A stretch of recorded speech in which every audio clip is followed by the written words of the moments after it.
Immediately after the fire, people were telling me, you're going to come back, you're going to be like a phoenix, you're going to rise from the ashes, you're going to be triumphant, imagine like all of the great new things you can do, and it's just exhausting.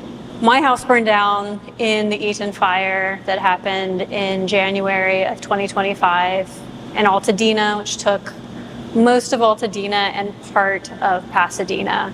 Losing everything is, it's paralyzing for a while. You don't know how to move forward. You're just figuring out where to find socks versus being able to take advantage of the support that was there. So I wanted to really present that specificity of experience to artists right now. So there's 4 of us from the recent fires, and then 4 artists who have experienced fires in the past.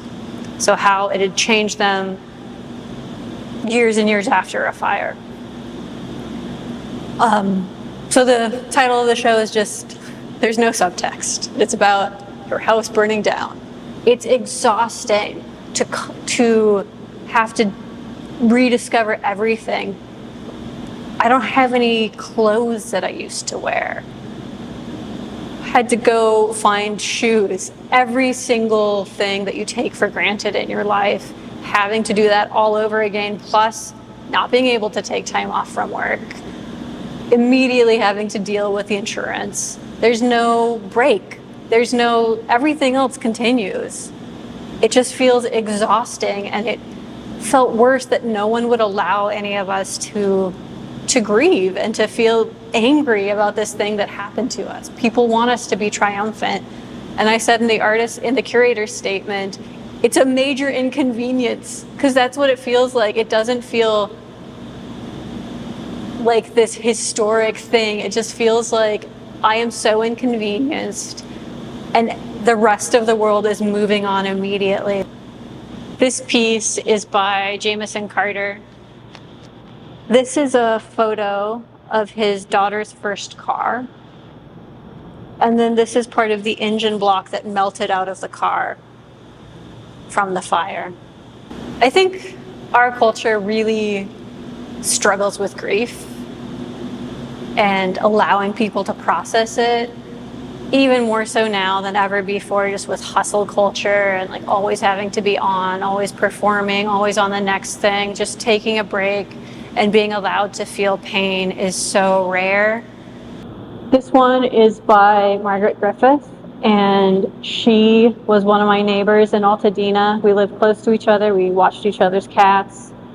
And this is one of her sculptures that was in her studio when the fire happened. So you can see how it's made of aluminum and part of it melted away.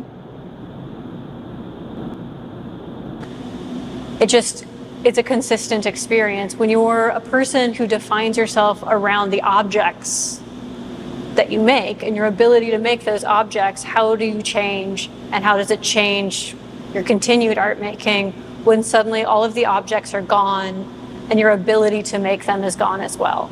I've been back to my house, absence of house, several times, and sifted through the ashes to try to find things. Nothing survived. Anything that was in that fire was transformed.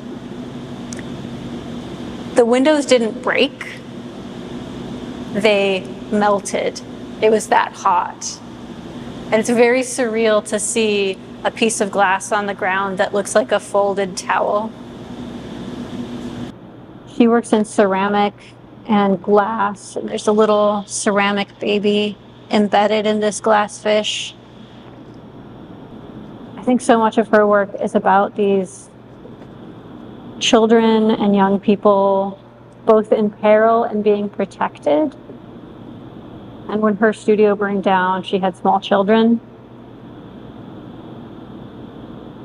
I don't have children, but I wonder what that is like to try to protect them that night. I didn't think my house was going to burn down. I didn't think anything. And then it was gone. So it still feels very surreal. I still kind of feel like eventually I'll get to go home.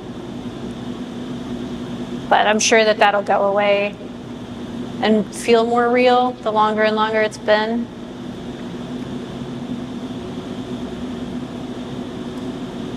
My experience since the fire has been, especially as an artist, consistently reaching for a tool that's gone, and it's almost like a phantom limb.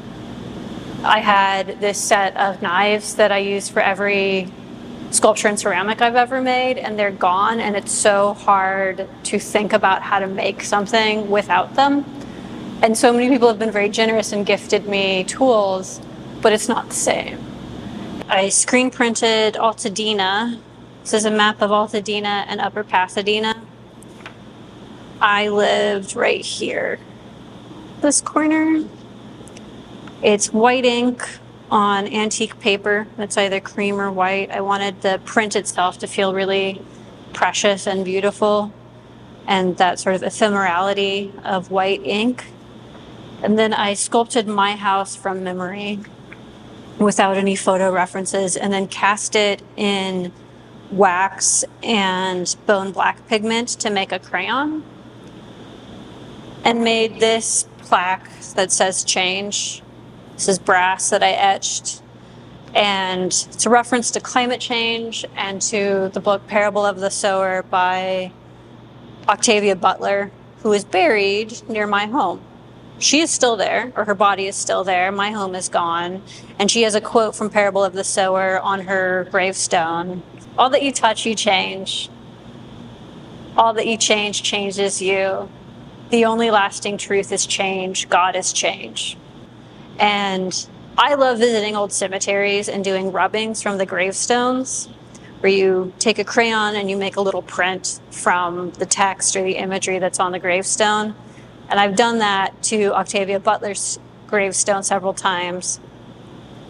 So it's that experience of visiting the site of the dead, and also the experience, if you come and interact with this work, you can make a print of destruction. So you can take the crayon, that's the house, put the print of Altadena down and do a rubbing.